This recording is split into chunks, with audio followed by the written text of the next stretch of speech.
Good morning, everyone, and thank you so much for joining us. We're just going to give the participants a bit more time to log in, and we'll get started briefly.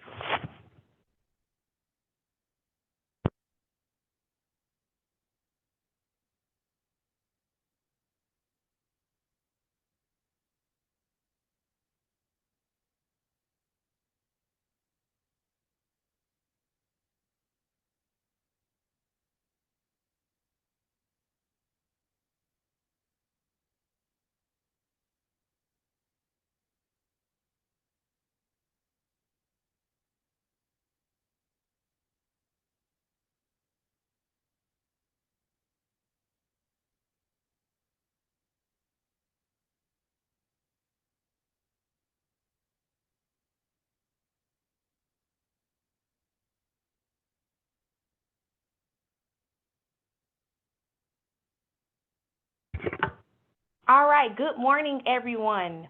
I am Zenani Johnson, and I serve as our Equality of Opportunity Coordinator for the Florida Chamber Foundation. The Florida Chamber Foundation is led by what we call our guiding map, which is our 2030 blueprint. This was created to get Florida to the 10th largest economy by 2030. And we can go to the next slide, KP. We created this blueprint because we understand how important it is that we get Florida to the 10th largest economy.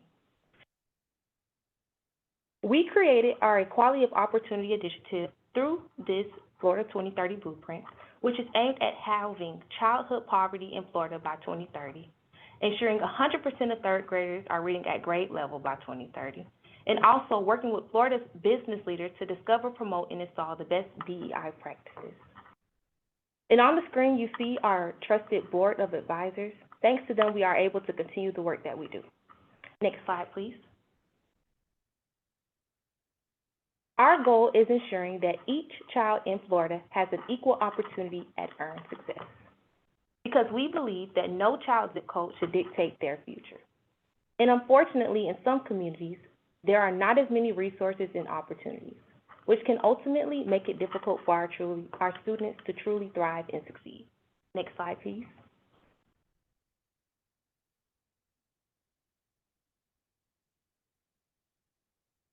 And as we work to continue to address the entire scope of the equality of opportunity, we partner with businesses and community leaders to determine the hurdles that stand in the way of opportunity, pinpoint zip codes that are impacted and the unique challenges they face, provide expert insights to identify the resources needed, and work with our network of leaders in every corner of Florida to ensure that those necessary resources are distributed. Now, I want to take some time to dive a bit deeper into the work of our Florida Prosperity Project and our efforts to halve childhood poverty by 2030. See, there are currently 763,527 children living in poverty here in Florida. And over 50% of Florida's kids living in poverty live in just 15% of Florida's 983 zip codes. And through our research to address Florida childhood poverty, we identified as 10 root causes and their unique impacts in each of Florida's zip codes. Now, next slide, please. On your screen, you can see what we call the Florida model, which is also referred to as our root causes of poverty wheel. As you can see, the root causes of poverty can range from lack of employment opportunities, unsafe environments, lack of quality education, and what we are here to discuss today, insufficient transportation options. Next slide, please. Transportation challenges can be present in all communities and manifest in different ways. Throughout the state of Florida, 6% of occupied households do not have a vehicle. However, this challenge can be exacerbated at the county and local level. We can take a closer look at one of Florida's zip codes, 32304. Now, I chose 32304 because I am a Tallahassee native, and this zip code is about 13 minutes from where I'm sitting currently.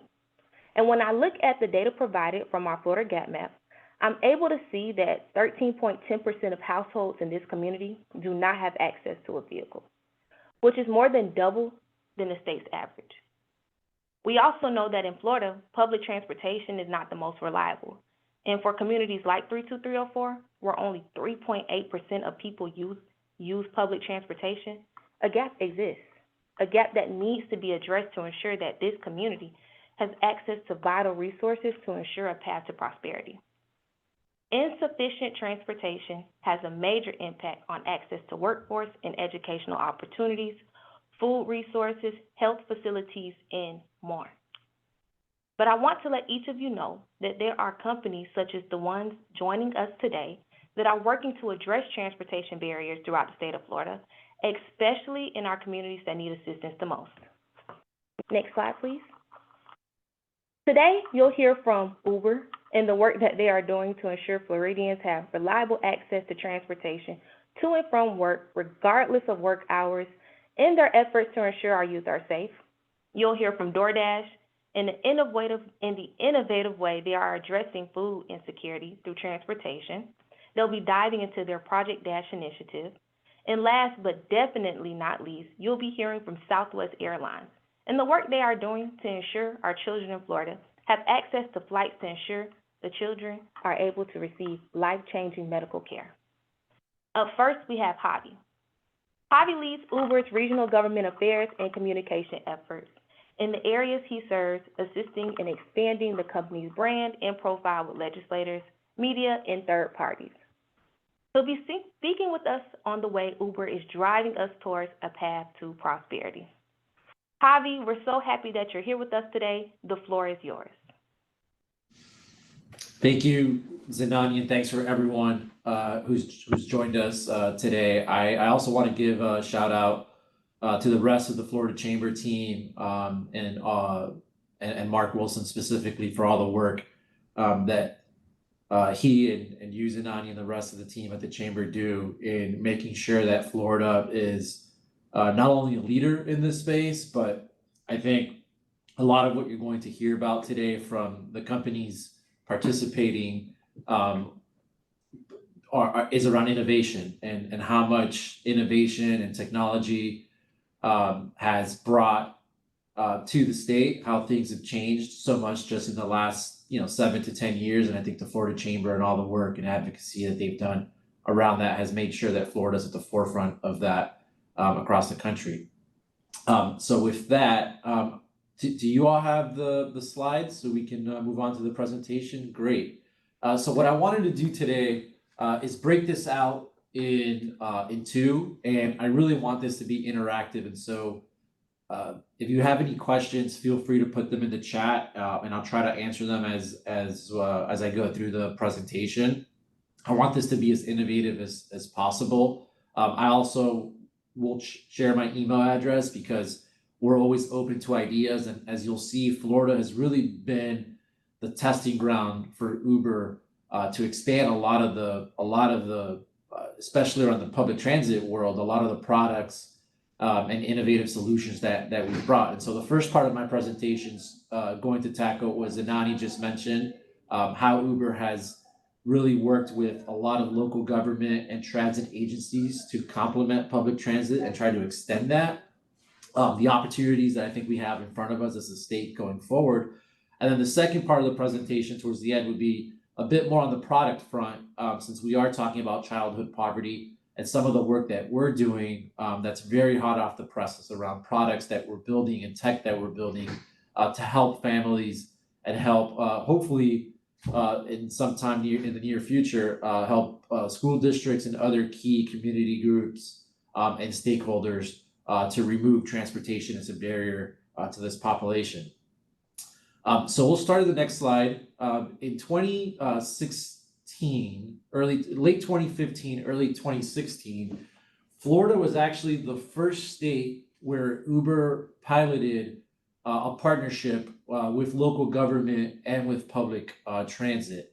And so Frank Martz, who's the city manager down in the city of Altamont Springs in the Orlando area, came to our team and said, hey, look, we really are focused on trying to drive up ridership to Sunrail, which is the rail system in the Orlando area that connects not just the city of Orlando, but also surrounding counties and suburbs all together. And a lot of folks were interested in trying to connect that first mile, last mile component of that connection to the Sunrail system. And so we started a program with the city of Altamont Springs that went very, very well. The city covered a 20% subsidy on an Uber trip to and from a Sunrail station if you lived in the city of Altamont Springs. And subsequently, the program went so well when we started that we were able to expand it to 5 other cities in Seminole County. And so that's how this all started. As you all may recall, these were some very controversial times in our space. There were still a lot of discussions at local government and in the state government around regulating rideshare, creating a framework for different regulations and laws to establish rideshare here in the state of Florida. And so we had that dynamic as well. But really, these local governments, I think, are the pioneers in how, in the long perspective, you'll see how public transit has really become a key component of Uber's platform. And so this is how it started. This was in 2016. And where are we today? If you go to the next slide, is this pilot that started here in Central Florida has now become, as you see here, a global component to Uber's business. And so mighty old Altamont Springs and Seminole County and the success of that program and how we work together with these stakeholders to re-envision that first mile, last mile connection has now transpired into a point where not only are we working with other transit agencies here in Florida, which I'll discuss shortly, but also some of the largest transit systems in the world, from Washington, D.C. To Ontario in Canada, down to Rio de Janeiro in Brazil, all the way out to Canberra in Australia. And so we have really put on our innovative hats and expanded our product offerings to really focus on custom solutions to really address this transportation issues depending on the needs of that specific transit agency or that specific jurisdiction. Because as we all know, local dynamics vary by region. And so in Florida, the dynamics might be a lot more different than they are in other parts of the country, and we'll go through those now. Next slide. And so after we finished this pilot with the cities in Central Florida and we started working closely with PSTA in Pinellas County, our team went to the drawing board and came up with various solutions and product offerings to make Uber part of the overall transportation ecosystem locally. And so it's not a one-size-fits-all strategy. It's really a strategy of developing a product or service that works best for that transit agency. And so in some cities, that might be paratransit services, which you'll soon hear. We're close to launching in some northern parts of the state of Florida. So that could be partnering with local fleets and other stakeholders on wheelchair accessible vehicles. Paratransit, Florida in 2018 amended their Medicaid laws to allow for non-emergency medical transportation to include transportation network services and the rideshare industry. And so a lot of the local partners are relying on those services to complement existing transportation options that they've relied on. We have some fixed route microtransit solutions. So that can be first mile, last mile. That can be late night during times where it may not make a lot of sense to run a bus system given the low ridership numbers. And so there might be some sort of Uber voucher system that a transit agency can offer to those essential workers that need to rely on the system during those times and those hours. It might be a guaranteed rides home. So we see that a lot with college campuses, and the University of Florida, for example, had a program for its students. Or it could even be on demand. We did this in Southwest Florida with Lee County, where you're actually able to request your Lee Tran bus on the Uber app, and it's powered through the existing services and tech of the two parties. And then finally, finding the best service level for that jurisdiction, contractor, health service, whatever it may be.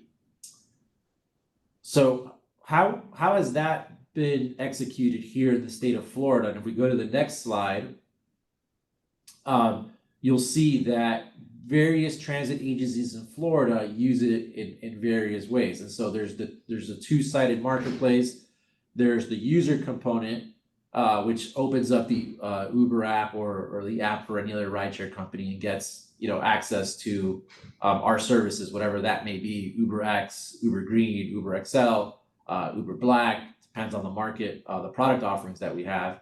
But for those that are relying on transit, which is the population we're talking about here, and our commitment to working with all of you in removing those barriers here in the state, there's different ways and products in which we can do that. So that could be just through mapping and integrating what the bus schedule or train schedule may be in that given city, so that all these riders and users that we have that information available to them in real time. And so they can input the address of where they're headed, and they'll see what is the nearest bus near them, when is that bus coming, what bus do they need to take, what's the estimated time of arrival, and how much is it going to cost to take that transit service. So giving that information in a way that's as seamless as possible to help these residents connect to where they're going. Could be also connecting directly through the agency app, which is what we actually do with Brightline right now in South Florida, Central Florida. Now that Brightline launched last week, you'll be able to see that too. And so Brightline connects directly onto the Uber app through an integration where if you're leaving the Brightline station or going to the Brightline station, you'll have the ability to request an Uber to connect you to the train. Call-in service is another component, which is very, very important here in Florida. It's a service for users who may not have smartphones, and so we still give them the ability to be able to call a 1-800 number to be able to request a trip, and that can be done directly with the user or directly through the transit agency through the different platforms and products and dashboards that we offer the transit agencies to request trips for their users. That could be everything from an Uber X down to a paratransit trip like we requested, like I mentioned earlier today, which many of these requests focus on in major parts of the state. Next slide. And so to put it into perspective, the state of Florida, the Department of Transportation, have what's called a transportation disadvantaged service plan, a program that is funded by the state. The Pinellas Suncoast Transit Authority was the first agency to tap into these funds to help those first mile, last mile connections in their transit agencies.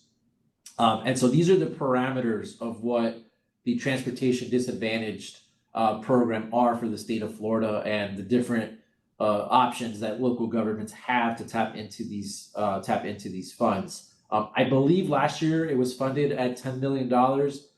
We are working with some transit agencies to try to expand the parameter of this program, given the success that we've seen on the ground.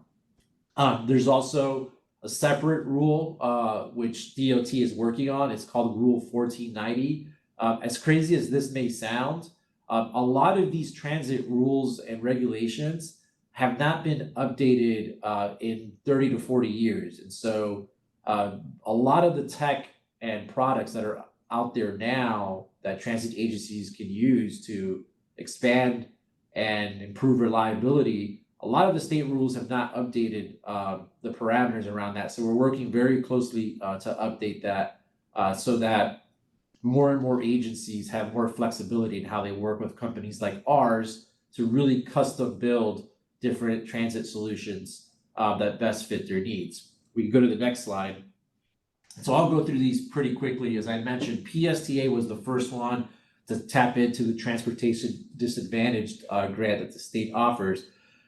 And what PSTA did was they quickly realized that it did not make a lot of financial sense or reliability sense to move people through their bus system during late night hours. And so you may have a lot of workers and residents who are in the hospitality industry or in the healthcare industry who either get out during late hours or go in during very early hours. And it just didn't make a lot of sense to be running a large van or bus for a really small number of individuals who rely on that specific route to get to and from work during those hours. And so what PSTA did was they came to us with this incredible idea to tap into these resources and these funds to create a program where during these late night hours, you could qualify, depending on the rules that I outlined in the last slide, to have PSTA cover a portion or even potentially your complete Uber trip, depending on how far it is, door-to-door service. And so it's connecting you directly with a certain mileage of all the stations you see here on the right of where these main hubs are for PSTA. And so it's really been successful because we're moving thousands of people a month as part of this program. But it's saving PSTA resources. It's providing better service for Pinellas County residents, especially those workers who historically probably have had transportation as a major barrier to accessing their jobs. And now they have this great service they can tap into that gives them easy, on-demand, door-to-door service to get to and from work and home. Next slide. We've since expanded this. The Bay County Transit Authority a few weeks ago in the Panama City area partnered with us to integrate Uber's services and platform. This was not necessarily a late night program. This is more so of a day-to-day, all-day program where to supplement the existing service, Bay County will cover a portion of your ride with Uber. And so for these individuals who qualify for the program, they're basically only paying $1.50 per trip when they use Uber as part of this program. So again, being very innovative, leveraging resources to build the best, most accessible and reliable service for the residents of these counties and transit agencies to be able to remove barriers to connect to their education, to their employment, and might be in some cases medical appointments, etc. So very innovative work as well here with Bay County. And then the last one that I'll outline on the next slide is I think previous slide.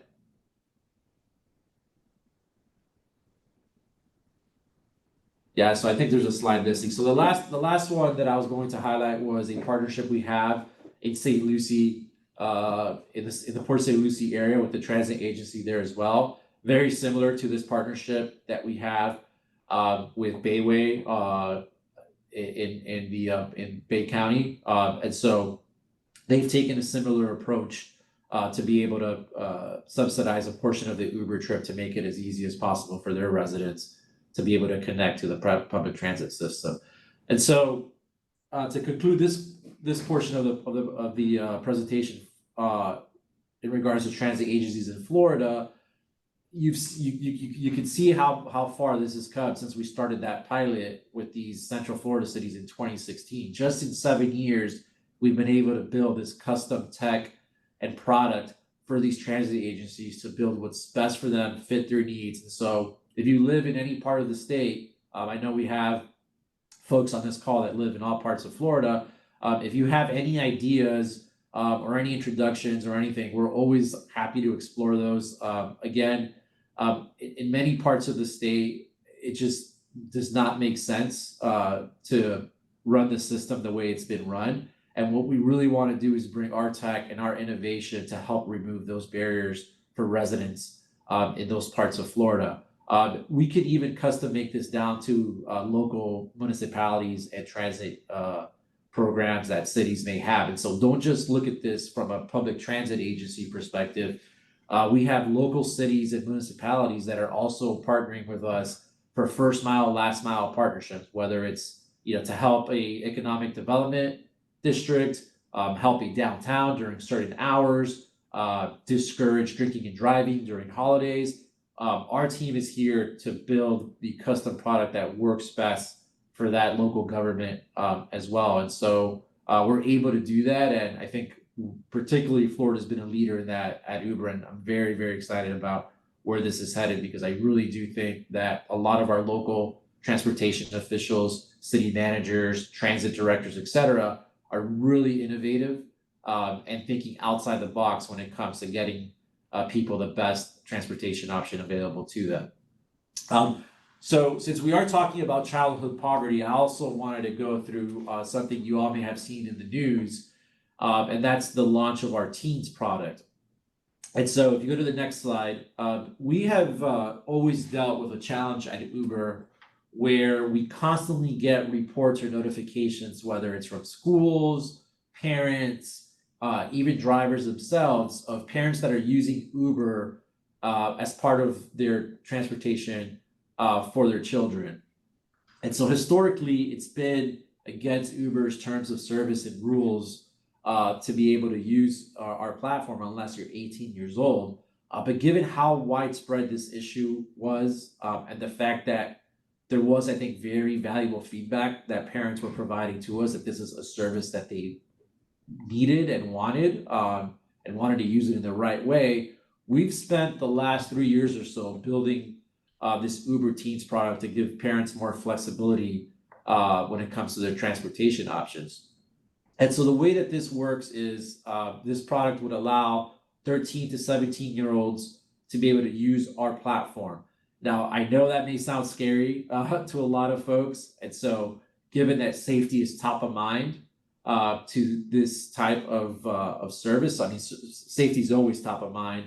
But when it comes to someone's kids, we know that we had to build product and safety guardrails to make sure that parents and guardians know what's going on when their kids or children are taking these trips. And so the way that it works is that you can create a family account.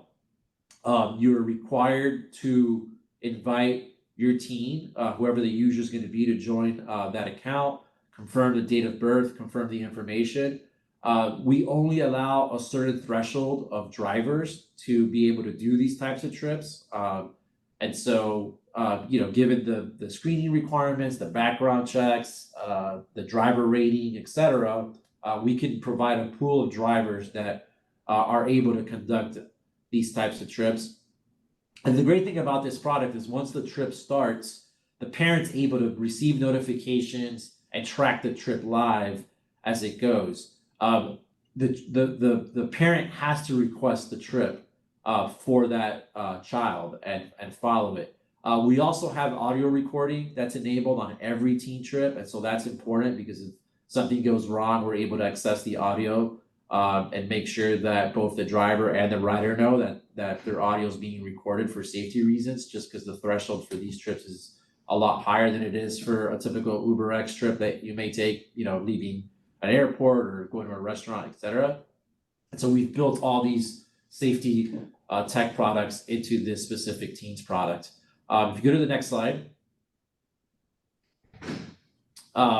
you're able to also take a look at all that goes into that trip. So I mentioned the audio recording. I mentioned the fact that the parents get to track the trip. There's also a 911 emergency button in case something happens.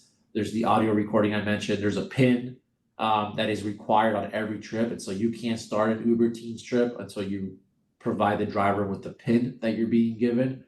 And so, I think the reason why we're excited about this is not just because it removes some of the challenges we've had in the past, but I think given how far we've come in the transit space, the more information, the more usage we get of this product in the coming months, I think there's a lot of exciting stuff we can do locally, whether it be with school districts, whether it be with community organizations that run a lot of the after-school programs. And so there's a lot of potential in the future to leverage this product to continue removing that transportation barrier in many parts of the state. And so I wanted to present that today because I think when you're looking at the next 5 or 10 years, how do we continue to work with key stakeholders throughout the state to expand and expand the transportation options and remove the transportation barriers?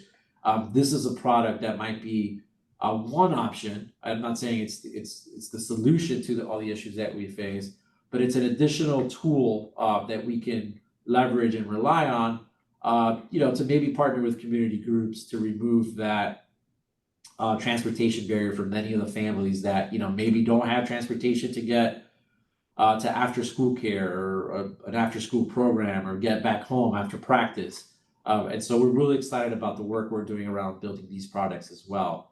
And last but not least, on the last slide is also I also wanted to highlight the great work that specifically our Attorney General, Ashley Moody, has done with us. If you go to the last slide around human trafficking, because I do think that one of the concerns that we hear about a lot when it comes to transportation and underage riders is human trafficking. And we work very closely with law enforcement to make sure that we have all the tools necessary to provide them when they're investigating a case. Ashley Moody and the Attorney General's office have just been an incredible partner in helping educate our drivers as well throughout the state. And so every year, drivers have been getting a video from the Attorney General's office on how to report human trafficking, the signs to look for. And so I conclude this presentation by just saying that safety is of the utmost importance as well as we think about removing these barriers and tackling how we can, when it comes to childhood care and all that, bring the state forward. We also have to keep safety in mind, and these are some of the stakeholders and individuals we've worked with to make sure that whatever it is we're doing and building, we're doing it with not only the best intention, but also the right product to keep our drivers and our riders safe. So appreciate the time. Zenani, this has been a great opportunity, and happy to answer any questions. And you can also find me on LinkedIn, and I'll put my email in the chat. So if you all want to chat and send me an email, happy to talk to you offline as well. Thanks again. Well, thank you so much, Javi. If we see any questions, we'll make sure to get them to you. We really appreciate Uber's continued investment and commitment to the work that we're doing to, work towards securing Florida's future. This was great information, Javi. And up next, we have Caitlin. She is based in Chicago and serves as the senior manager on DoorDash's government and nonprofit team, where she works closely with Project Dash nonprofit partners across the nation to help implement and grow their home delivery program. Now, I found out about this initiative through a few of our nonprofit partners here in Florida, but read more about it recently on LinkedIn. And so, Caitlin, we appreciate you joining us and look forward to learning more. Hi, everyone. Nice to meet you guys. Thanks for having me. We're really excited to be here to talk about Project Dash. So let's dive in. Go to the next slide, please. One more, please. So let's just start with what it is. So Project Dash is DoorDash's program that allows food banks, pantries, and other nonprofit organizations essentially the ability to leverage our delivery platform to deliver anything from food boxes to prepared meals to school supplies and so much more directly to the doorsteps of the community they serve. A little bit about how it works is partner organizations, so any nonprofit that wants to be a part of Project Dash, they would get access to an online portal. So the same sort of online portal that our restaurant partners would use to schedule orders. This portal will allow them to schedule orders in bulk, and they would determine who receives these deliveries, when these deliveries will take place. And once they have those uploaded in the system, Dashes will arrive and they'll be able to pick up the items and transport them directly to the clients. Throughout the entire process, the clients get text messages letting them know, it's like any other DoorDash delivery, that the order is on the way, and lets them know as soon as that order has been dropped off for delivery confirmation. Next slide, please. So instead of hearing a little bit more about this from me, I was hoping we could play a video. So I believe if we hit the button on the play, it should open up in Vimeo. I love the concept of Project Dash and what it's about and what it's doing for the community. Project Dash to me is really simple. It's helping people, it's helping families who are struggling. With Project Dash, we do weekly deliveries to households from the food bank. We submit ride requests to DoorDash every day, and then DoorDash schedules drivers for all of those orders to be picked up from the food bank and delivered to people's doorsteps. being able to connect to a program through DoorDash to where, again, I could meet the needs of those who need it, to me was really important, and it just made the most sense. Why not go out there and do it? People have said that had it not been for this program, they would have lost their housing or they wouldn't have been able to feed their children. And so the resource that this program provides is really important.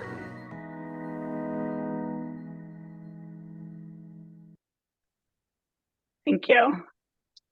So kind of highlighting what we said in that video. So really our focus and our goal of Project Dash is how can we break down barriers to access community resources, to access food. And as we know, and as we're discussing on this webinar, transportation is a huge barrier often to either pick up food boxes or to access items. Either there's seniors that are unable to, drive to the food bank or pantry, or you have single working moms, so it just doesn't work for their schedule.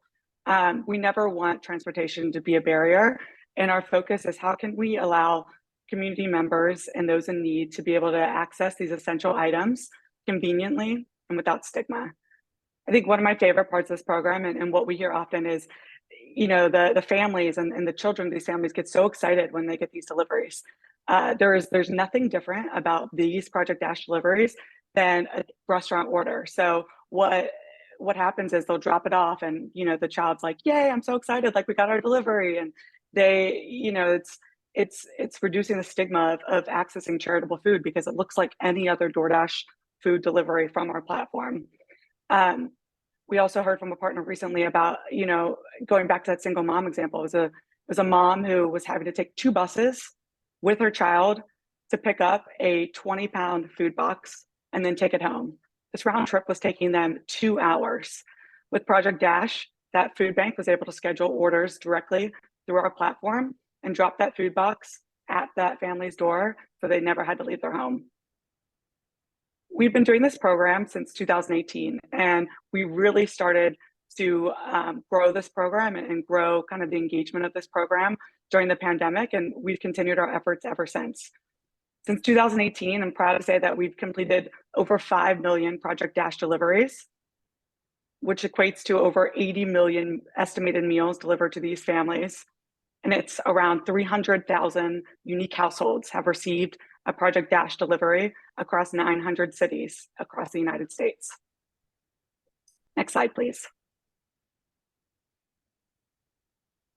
So partners, as I mentioned, can use Project Dash to essentially deliver almost anything that they deem that their community needs directly to them. So what are some of the more popular items are hot meals, food boxes. We see pet supplies, backpack programs. This is a big one for schools because you don't want the stigma of the child taking that backpack that they know is sometimes filled with charitable food directly home. These backpacks are also huge. And so we've been working with school districts and nonprofits to actually facilitate the delivery of these backpack programs directly to the home so that this child doesn't have to bring it back with them. Emergency relief items. So when partners are impacted or when cities and regions are impacted by weather or hurricanes or any other disaster, we are able to jump in and immediately provide either prep or relief items by partnering with these nonprofit organizations. We've even seen some really creative things. So fans, groceries, diapers, we partner with some diaper banks across the United States. So truly whatever it is that you deem that your community needs, nonprofits can leverage the DoorDash platform to get those directly to them. Next slide, please. We currently work with over 250 Project Dash partners nationwide. And so I've included, a range of kind of organizations here, but if we go to the next slide, what I really want to dive into is our Florida specific partners. So Project Dash in Florida. So a look at kind of what we've done together with you all and with the nonprofit organizations in your community. So since launch, we've delivered over 125,000 deliveries across 29 counties in Florida. These deliveries contain an estimated over 2 million meals for households in needs. And I've included a snapshot of some of the organizations that we've worked with across Florida. So we work really closely with a lot of the United Ways, the 211s, Second Harvest of Big Bend, Meals on Wheels, LifeNet for Families. This is a great example of one of how we're just continuing to engage with them. I actually was in Fort Lauderdale. If you guys aren't familiar with LifeNet for Families, they are a Fort Lauderdale program. They provide hot meals directly to their community. So I went down to Fort Lauderdale last week, and I visited the location. And what was really cool is we actually had DeAndre Yedlin, who is an MLS Inter Miami soccer player and a DoorDash ambassador, come. He had heard about the program. He wanted to get involved with a local Project Dash partner. He came. He was able to pack these hot meals. He passed these items off to the Dashers as they arrived. The Dashers were excited to kind of meet him, and it was just a really cool event altogether to highlight some of the important work that these nonprofits are doing across Florida. Next slide, please.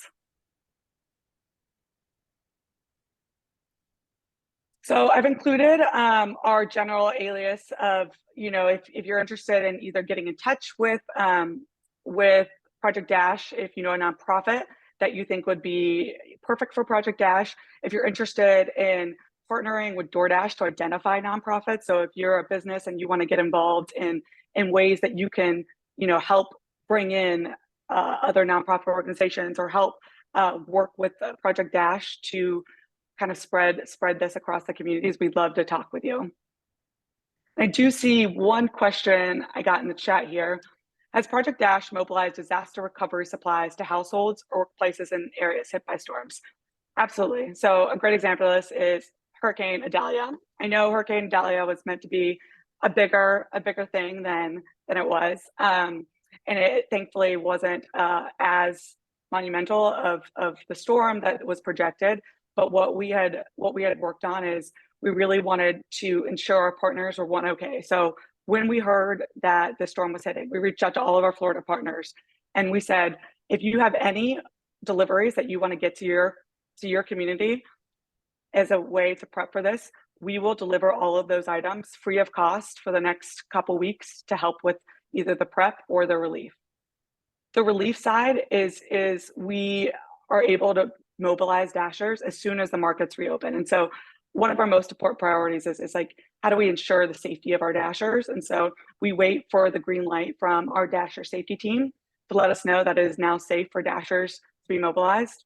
And as soon as that is ready, we will work directly with our nonprofits to deliver anything that they have and anything that they want to get out to the community immediately. Another great thing about this is once you're set up in the system, you're able to continue delivery kind of as a self-service model. So all we need is 1 hour of upload in advance and you're able to do it. So morning of, if you're like, we just found out about this massive storm, we need to get 10,000 deliveries out. DoorDash has the ability to deliver 10,000 deliveries within an hour notice of uploading those orders. So as long as the nonprofits have all of the information for where they're wanting these orders to deliver, we will be able to mobilize Dashers, pick up these items and deliver them for you.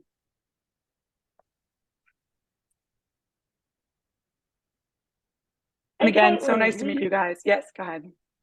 We saw one more question and you might have just answered it, but is there a cost for a nonprofit to work with Project Dash? Yeah, great question. So DoorDash does not make any profit off of this. We provide all of our partners with a nonprofit rate that they have for delivery. It really depends. This rate varies based on what you're delivering, what your items are, but we work really closely with our teams to ensure that these items are truly kind of at cost for the nonprofits.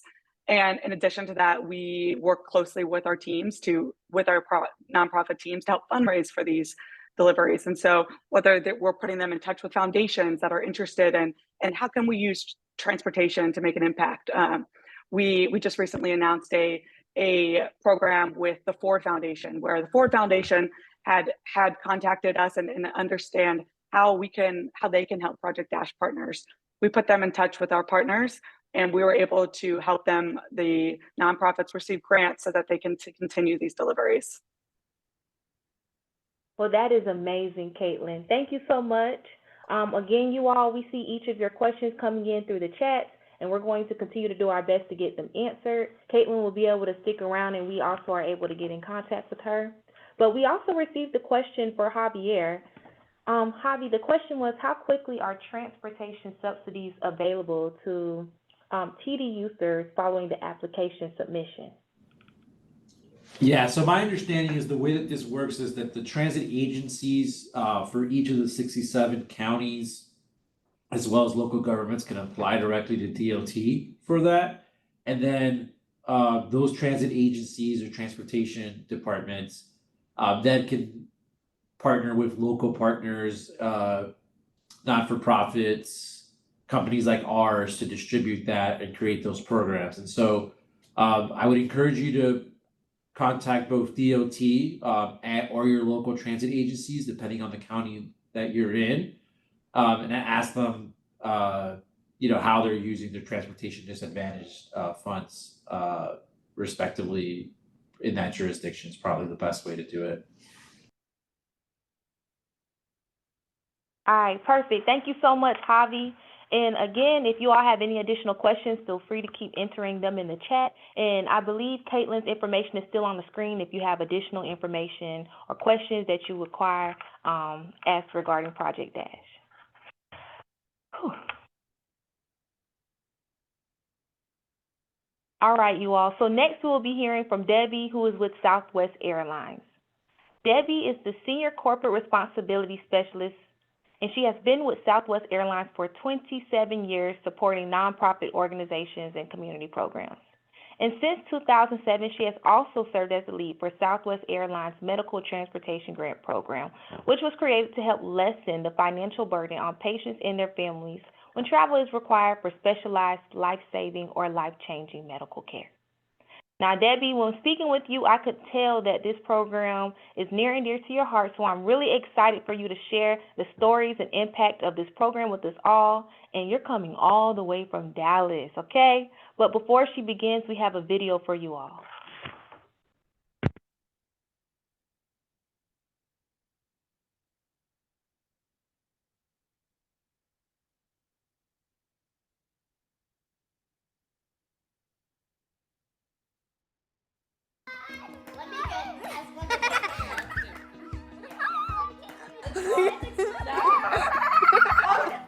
She's a kid who wants to play hard. She just loves life. I like playing outside in the rain. I like playing with my neighbors. I like going to playgrounds. If she didn't have that strength and that desire, she wouldn't be here right now. Ren was born on April 14th. When they looked at her lungs, they were foggy or hazy. And they said, we're going to try this and this and this. And they tried for 2 weeks everything they knew to do. She had what was called ABCA3 surfactant deficiency. Basically meant that her lungs couldn't stay open. So she had to have a transplant. That was the only chance for her to live. We took many factors into the decision of why to go to St. Louis, and they were the best. So we decided to definitely go there and just kind of pray that it all worked out. When we first got our transplant, they told us we would be going back and forth to St. Louis every 6 months for the rest of her life. We are so fortunate that we're able to fly. To have these tickets has just changed our life. Yeah, it's really cool. You want to fly one of those when you grow up? I like doing seatbelt playing. I just click off, click on. I'm flying an airplane when I grow up, a real one. The staff is wonderful for us. We get on the plane early so we can wipe it all down, and they make sure no one's coughing near us and we can sit in a seat that's kind of isolated. It's like everyone has to be a team on this in order for us to get there and get back safely. It's not feel good to be sick. It's like you need to take yucky medicine. Hop up here, we're gonna have you lay with your head up in the pillow. We need a boost. There you go. Strong girl. Good job. So we got to do the little tiny poke now, little tiny pinch, okay? And I might do this to wraps. When they tell you your child has a 50% chance of making it to 5, and a 20% chance to make it to 10, it's really hard to swallow. You always wonder if they'll get to the tooth fairy and they'll get to that kindergarten age, and you just never know. So you really literally have to take it day by day. Your stomach says I'm hungry too. I could hear it rumbling. Happy birthday to you.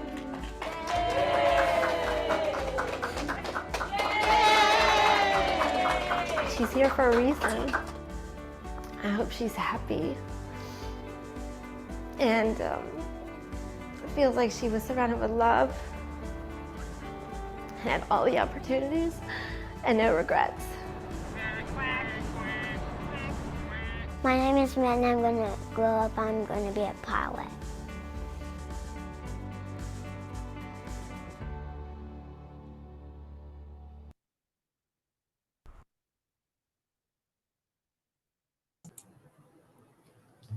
Thank you, Zenani, and thank you, everybody, for inviting us to talk about this amazing program, the Medical Transportation Grant Program. And as you saw in that video, with this life-changing program, it was created for patients and families just like Ren. Whether the patients are young or old, whether they live in the 11 markets that we serve there in Florida, or the many other markets we serve, we are thankful to have the ability to help them during their time of need.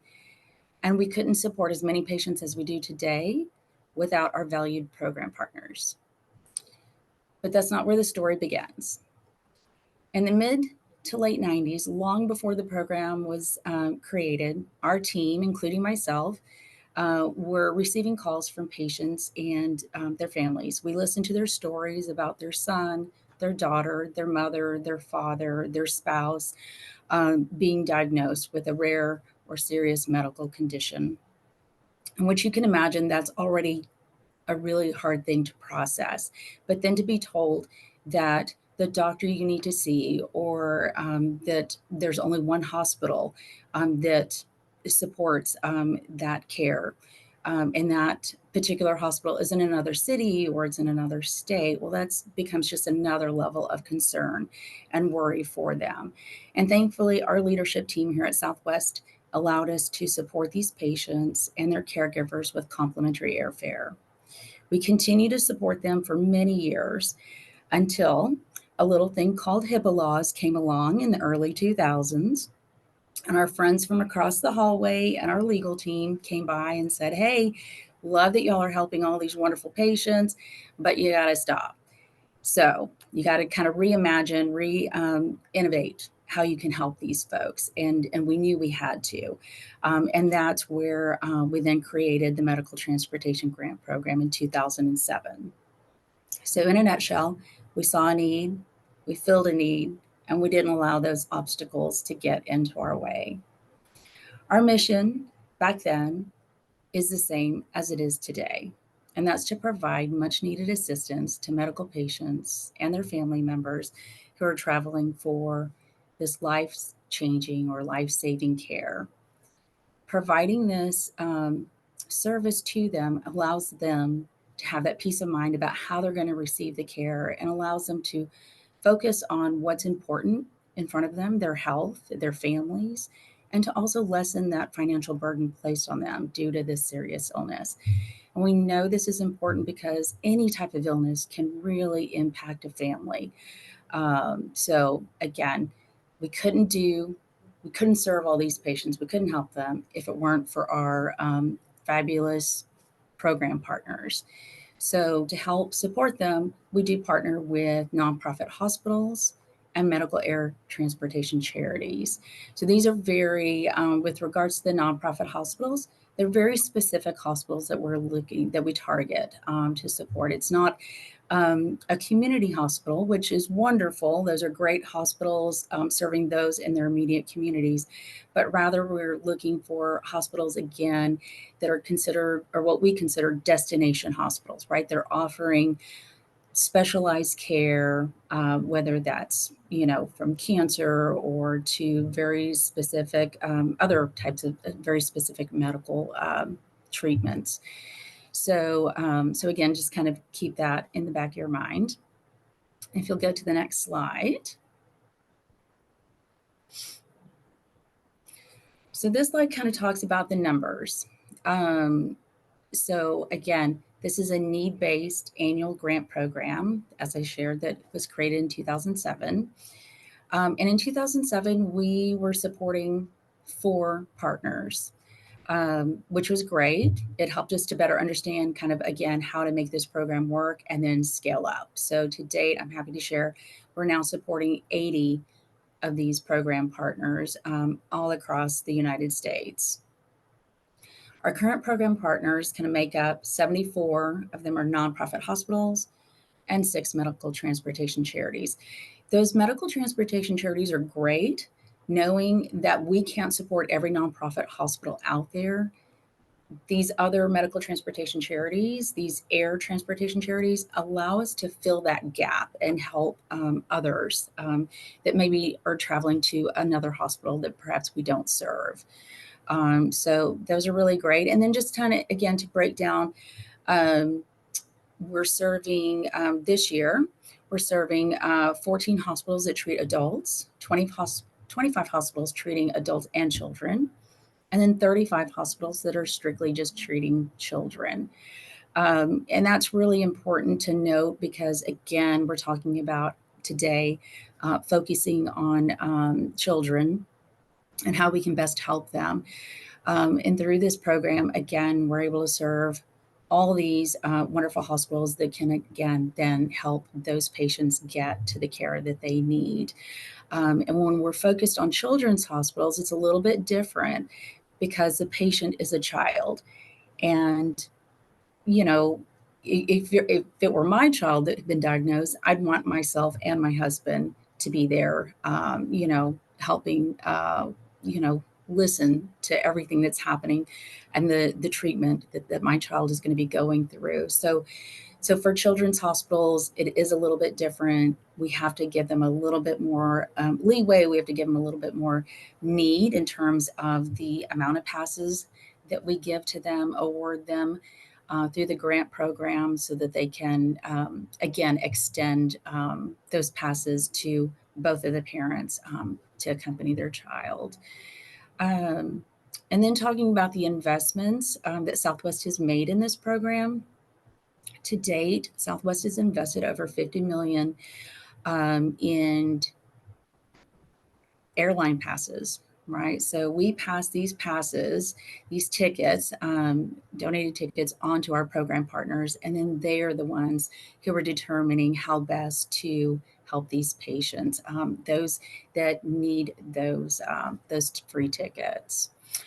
And then as far as our investment in Florida, happy to share that we've, again, almost $5 million in round trip tickets have been donated to those hospitals in Florida.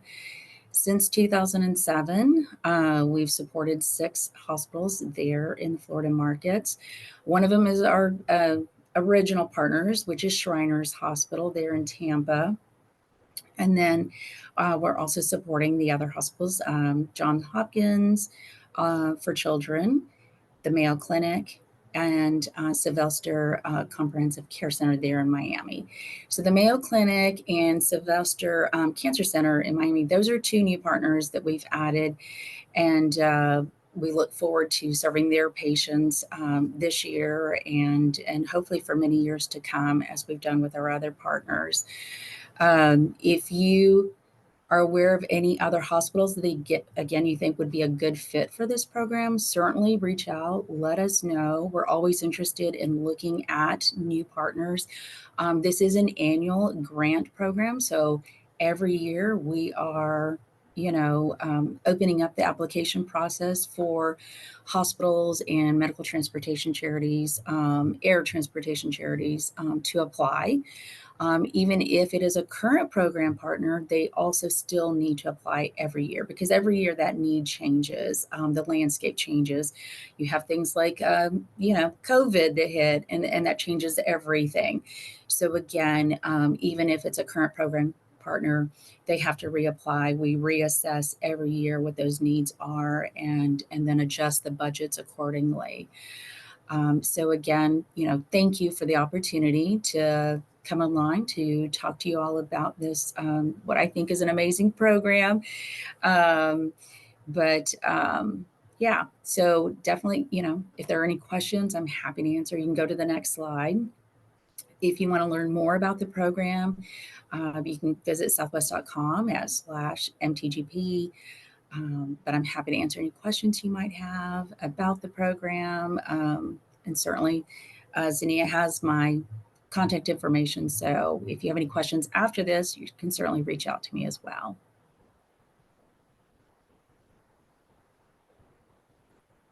Debbie, that program is so amazing. Thank you once again for sharing it with us.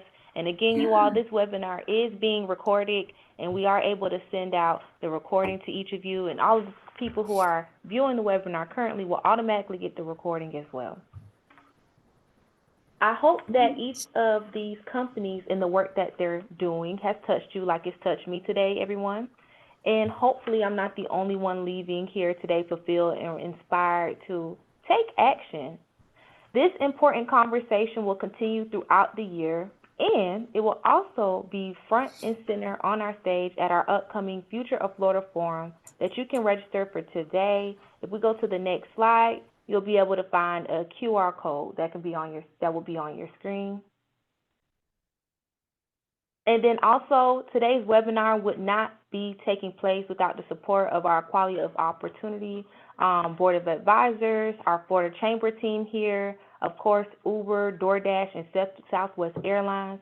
Again, thank you all so much for taking the time to participate. And of course, thank you to our viewers, because you as well helped make today's webinar a success. Thank you for joining us, and I hope that each of you have a great day.